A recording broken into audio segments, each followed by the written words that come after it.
మహాభారతాన్ని వ్యాసుడు చెప్తుంటే వినాయకుడు రాసేవాడు. ఆ రాసే ప్లేస్ ఎక్కడ? మన భారతదేశంలోనా, అదర్ కంట్రీస్ ఎక్కడన్నా రాశాడా వినాయకుడు అని చాలామంది సందేహం ఉంటుంది. మన ఎపిసోడ్లో అది తెలుసుకుందాం. అవునండి, మన భారతదేశంలో వినాయకుడు మన మహాభారతాన్ని రాశాడు. అది ఎక్కడంటే మన హిమాలయాల్లో మన అనే విలేజ్లో రాయడం జరిగింది.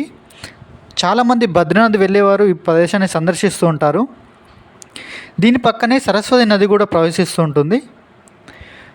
వ్యాసుడు చెప్తుంటే వినాయకుడు మహాభారతాన్ని రాసేటప్పుడు అందులో జయ కావ్యాన్ని సరస్వతి నది పక్కన రాయగా, సరస్వతి నది వినాయకుడు రాస్తున్నాడని చెప్పి తెలుసుకొని ఆ శబ్దం వినాయకునికి వినపడకుండా, గలగల శబ్దం వినపడకుండా, ఉరుకులు పరకుల శబ్దం వినపడకుండా, అంతరాయకం కలగకుండా మౌనం వహించి ప్రవహిస్తుంది.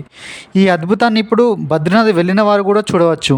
నెమ్మదిగా ఆగి గమనిస్తే సరస్వతి నది భారతాన్ని రాసిన చోట శబ్దం లేకుండా ప్రవహిస్తుంది.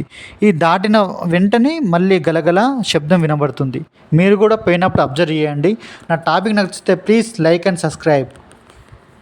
మరిన్ని వీడియోస్ కోసం ప్లీజ్ సబ్స్క్రైబ్.